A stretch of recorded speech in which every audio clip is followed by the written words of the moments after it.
अस्सलाम वालेकुम dear students.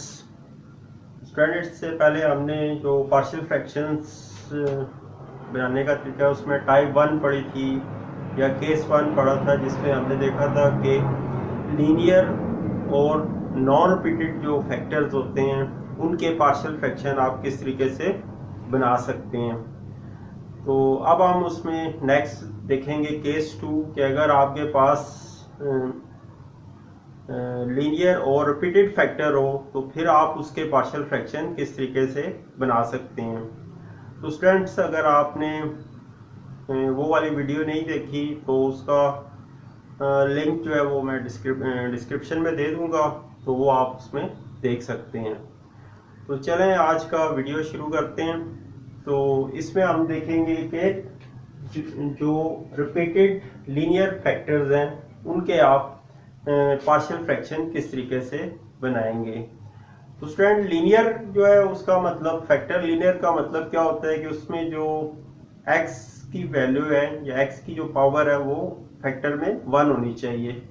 जैसे यहाँ पे देखें x+2 लिखा हुआ है, तो यहाँ पे x की पावर जो है वो 1 आ रही है, तो वहाँ फैक्टर में x की पावर 1 है। या सिंपली यहाँ से आप देखें x की पावर यहाँ पे 1 आ रही है। तो जब x की पावर किसी फैक्टर में 1 हो तो वो फैक्टर आपका लीनियर होता है। और इसके बाद जो ब्रैकेट के बाहर होल पावर होती है, जैसे ये आपके पास x+2 लिखा हुआ है, तो ये जो पावर 1 है इसका मतलब क्या हुआ कि ये फैक्टर लीनियर है आपके पास। और बाहर अगर पावर 1 हो तो वो नॉन रिपीटेड फैक्टर होता है। और पावर अगर 1 से ज्यादा हो, जैसे इस केस में 3 आ रहे हैं, तो पावर 2, 3, 4, 5, 6 हो जाएगी, तो वो आपका फैक्टर क्या होगा, रिपीटेड फैक्टर होगा। तो यहाँ पे क्योंकि x+2 की पावर होल पावर 3 आ रही है, तो 3 होने का मतलब है ये फैक्टर आपका रिपीटेड फैक्टर है। एक तो लीनियर है और साथ रिपीट भी कर रहा है।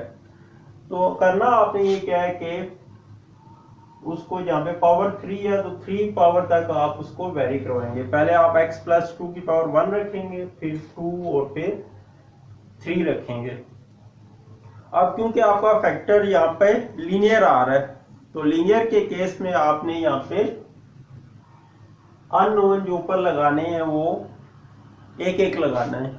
आगे हम देखेंगे कि अगर आपके पास क्वाड्रेटिक फैक्टर हो तो फिर आप उसमें 2 अननोन या कांस्टेंट आप लगाते हैं। तो यहाँ पे आप एक एक कांस्टेंट जो लगाएंगे a, b और c।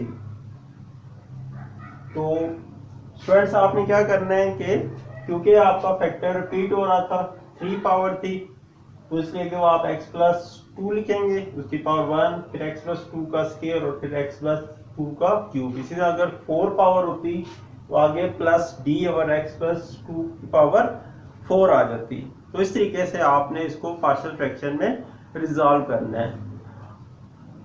अच्छा, इसमें एक चीज का आपने ध्यान रखना है कि पार्शियल फ्रैक्शन में जो आप उसकी टाइप देखते हैं उससे पहले आपने 2 चीजें इसमें नोट करनी होती हैं। एक तो आपने ये देखना होता है कि जो न्यूमरेटर है उसकी डिग्री डिनोमिनेटर से लेस होनी चाहिए, क्योंकि इस क्वेश्चन में डिग्री लेस थी तो इसलिए हमें ये इसमें डिवाइड करने की जरूरत नहीं पड़ी। क्योंकि अगर डिग्री लेस नहीं है तो फिर आपको डिवाइड करना पड़ता है। तो यहाँ न्यूमरेटर में पावर 2 है और डिनोमिनेटर में क्यूब का फार्मूला लगाएं यहाँ पे, तो आपके पास जो हाईएस्ट पावर बनेगी वो 3 बनेगी। तो न्यूमरेटर में 2 पावर है, डिनोमिनेटर में 3 है, इसलिए डिवाइड नहीं करेंगे क्योंकि न्यूमरेटर की डिग्री डिनोमिनेटर से लेस आ रही है। ऊपर 2 है, नीचे 3 है। अगर डिग्रीज ऊपर और नीचे बराबर हो जाएं या न्यूमरेटर की डिग्री डिनोमिनेटर से ग्रेटर हो जाए तो फिर आपने डिवाइड करके उसको लेस करना होता है। वो फिर हम किसी और क्वेश्चन में या एग्जांपल में देखेंगे कि अगर इस तरह की प्रॉब्लम हो तो उसे आपने कैसे डील करना है। तो हमेशा आपने टाइप पे जाने से पहले 2 स्टेप करने हैं कि डिग्री चेक करनी है और उसके बाद देखना है कि डिनोमिनेटर के फैक्टर बने होने चाहिए। इस प्रॉब्लम में क्योंकि फैक्टर आपके पास इस फॉर्म में गिवन है, बाज़ जगह आप देखेंगे कि आप उसके जो डिनोमिनेटर है उसके फैक्टर बना सकते हैं, तो वो आपने बना लेने हैं। तो ये 2 स्टेप हमेशा पहले करने हैं कोई किसी भी टाइप का क्वेश्चन हो। उसके बाद फिर आपने देखना है कि वो आपके फैक्टर लीनियर और रिपीटेड हैं, लीनियर और नॉट रिपीटेड हैं। क्वाड्रेटिक और रिपीटेड है या क्वाड्रेटिक और नॉन रिपीटेड है। 4 आपके ना टाइप्स के क्वेश्चन होते हैं। तो अभी हम ये सेकंड टाइप इसकी पढ़ रहे हैं। तो ये आपने इसके पार्शियल फ्रैक्शन बना दिए। अब नेक्स्ट स्टेप क्या होता है, आपने दोनों साइड पे एलसीएम से मल्टीप्लाई करना होता है।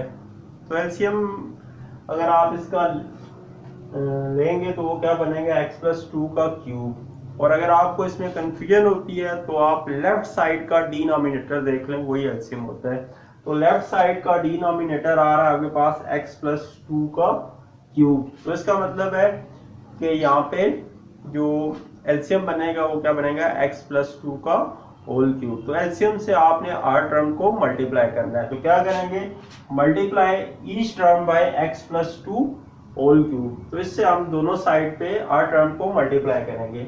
तो फर्स्ट टर्म को मल्टीप्लाई किया, सेकंड टर्म को, और थर्ड फोर्थ जितनी भी टर्म थी लेफ्ट साइड पे और राइट साइड पे, उनको आपने क्या करना है, एलसीएम से मल्टीप्लाई करना। तो ये हमने इसको मल्टीप्लाई कर दिया। तो लेफ्ट साइड पे तो ये दोनों फैक्टर एक जैसे हैं, कट जाएंगे। राइट हैंड साइड पे यहाँ पावर 1 है, यहाँ पावर 3 है, 2 पावर बच जाएगी कटिंग के बाद। यहाँ पे देखें पावर 2 है, यहाँ पे पावर 3 है, तो यहाँ पे पावर 1 रह जाएगी। और इसी तरीके से यहाँ पे देखें तो ये फैक्टर एक जैसे हैं, ये भी कैंसिल हो जाएंगे। तो कैंसिलेशन के बाद आपके पास सिंप्लीफाइड फॉर्म में ये इस तरह से आप इसको लिख सकते हैं। तो आपके पास ये एक्सप्रेशन ना इसमें बन जाएगी।